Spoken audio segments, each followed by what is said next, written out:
بسم اللہ الرحمن الرحیم۔ السلام علیکم۔ وہ گورنمنٹ اسکول ٹیچر تھیں۔ بہت زیادہ خوبصورت تو نہیں تھیں مگر بدصورت بھی نہیں تھیں۔ 4 بھائیوں کی اکلوتی بہن تھیں۔ بچپن میں ہی باپ فوت ہو گیا تھا۔ بھائی زیادہ پڑھ لکھ نہیں سکے مگر اس کو پڑھنے کا بہت شوق تھا۔ ماں نے بھی اس کے شوق کو دیکھتے ہوئے اس کو منع نہیں کیا۔ یوں غربت کے باوجود وہ سلائی کر کے اور ٹیوشن پڑھا کر پڑھتی رہی۔ اس طرح بالآخر اس نے M.Ed کر لیا اور ایک پرائیویٹ اسکول میں بطور ٹیچر جاب کر لی۔ کچھ ماہ تک پڑھاتی رہی اور M.Phil کی بھی تیاری کرتی رہی۔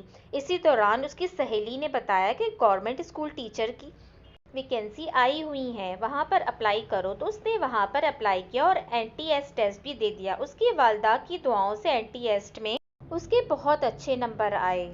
اس طرح وہ ایجوکیشن ڈپارٹمنٹ میں بطور گورنمنٹ اسکول ٹیچر بھرتی ہو گئی۔ اس کی ماں اور بھائی بھی بہت زیادہ خوش تھے اور اس طرح وہ گورنمنٹ اسکول میں پڑھانے لگی اور گھر میں خوشحالی آنے لگی۔ اس دوران اس کے بہت سے رشتے آئے مگر اس کی والدہ اور بھائی اس کو رد کر دیتے تھے۔ اس کی ایک بہت بڑی وجہ اس کی تنخواہ بھی تھی جو 30,000 سے زیادہ تھی۔ اس کے بھائی نہیں چاہتے تھے کہ اس کی شادی ہو اور اس کی والدہ بھی یہی چاہتی تھی کہ جب تک اس کے بھائی سیٹ نہ ہوں تب تک اس کی شادی نہ ہو۔ اسی طرح اس کی عمر کرتے کرتے 35 سال تک ہو گئی۔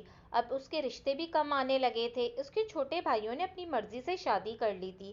وہ ابھی بھی کبھی کبھی کام کرتے کرتے گھر کا زیادہ خرچ اسی کے سر پر تھما دیتے۔ دبے الفاظ میں ماں کو کہنے لگی تھی کہ ماں میرے لیے بھی کوئی رشتہ دیکھ لو۔ مگر ماں یہی کہتی کہ بیٹا جب تک بھائی سیٹ نہ ہو تب تک تم ابھی کچھ صبر کرو۔ اسی طرح دن گزرتے جا رہے تھے۔ ایک دن اس کی والدہ کو ہارٹ اٹیک ہوا اور اس کو پنجاب کارڈیالوجی ہسپتال میں لے جایا گیا۔ علاج کیا گیا۔ اس دوران اس نے اسکول سے چھٹی لے کر ماں کی بہت زیادہ خدمت کی۔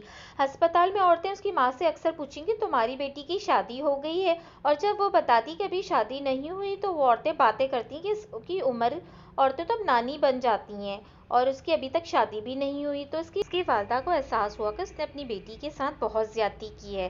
ہسپتال سے گھر واپس آنے کے بعد اس کی والدہ نے اپنے رشتہ داروں ملنے والوں سے کہا کہ کوئی اچھا سا رشتہ دکھاؤ۔ بالآخر اس کو ایک رشتہ پسند آ گیا۔ لڑکا بھی ایجوکیشن ڈپارٹمنٹ میں 11ویں اسکیل پر جاب کرتا تھا۔ اس کی ماں نے چٹ منگنی پٹ بیاہ کر دیا اور وہ بیاہ کر اپنے گھر چلی گئی تھی۔ وہ بہت زیادہ خوش تھی لیکن اس کی یہ خوشی عارضی ثابت ہوئی جب اس کے شوہر نے پہلی ہی رات اس کو کہا کہ وہ موٹر سائیکل لینا چاہتا ہے تو وہ اس کو 70,000 روپیہ دے دے۔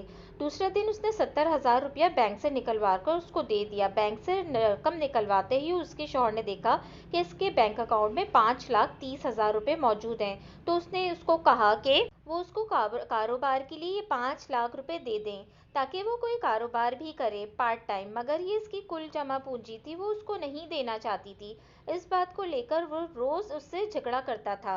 انہی جھگڑوں سے تنگ آ کر وہ ماں کے پاس چلی گئی تو دیکھا ماں کی طبیعت بہت زیادہ خراب ہے، تو اس نے ماں سے کوئی بات نہیں کی اور خاموشی سے واپس چلی آئی اور گھر واپس آ کر اپنے شوہر کو 5 لاکھ روپے کا چیک لکھ دیا۔ اس کے شوہر نے اس کو ہمیشہ خوش رکھنے کا وعدہ اور چیک لے کر نکل گیا۔ 2 مہینے سکون سے نکل گئے۔ 2 مہینے کے بعد اس نے پھر لڑائی جھگڑا شروع کر دیا کہ اب تم بھی تنخواہ سے گھر کے اخراجات وغیرہ نکالو۔ جب اس نے پوچھا کہ تمہاری تنخواہ کہاں ہے تو اس نے کہا میں نے اس کی کمیٹی ڈالی ہوئی ہے تاکہ آگے کام آئے۔ ماں کی بیماری کو دیکھتے ہوئے اس نے یہاں بھی چوں چرا نہ کی اور خاموشی سے گھر کا مکمل راشن اور بل وغیرہ ادا کرتی رہی۔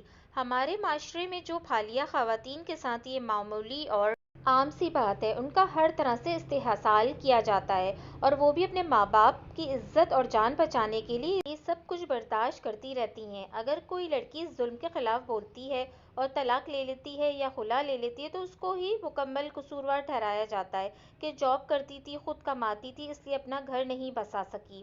ماں باپ اپنی اولاد کو، خاص کر بیٹی کو، اس لیے تعلیم دلواتے ہیں تاکہ کل کلاں کو مشکل وقت ہو تو وہ اپنے شوہر کا ساتھ دے سکے، مگر لوگ ان کو کمائی کا مشین بنا لیتے ہیں، جبکہ وہ یہ بات اچھی طرح جانتے ہیں کہ نان نفقہ کی ذمہ داری اللہ تعالیٰ نے شوہر پر ڈالی ہوئی ہے اور اس کے متعلق اللہ تعالیٰ ان سے پوچھ گچھ بھی کرے گا۔ اللہ تعالیٰ سب کی بیٹیوں کو ہمیشہ اپنے حفظ و امان میں رکھے اور ان کے نصیب بہت اچھے کرے۔ ہم سب کو بھی چاہیے کہ ہم ایسی خواتین جو جاب کرتی ہیں اور ساتھ میں گھرداری کو بھی سنبھالتی ہیں ان کی قدر کریں اور ان کے ساتھ نرمی کا سا برتاؤ کریں۔ اللہ تعالیٰ ہم سب کو دین کو سمجھنے اور اس پر عمل کرنے کی توفیق عطا فرمائے۔ جزاک اللہ۔ اگر آپ کو میری یہ ویڈیو پسند آئی ہے تو پلیز میرے چینل کو سبسکرائب کرنا نہ بھولیے گا۔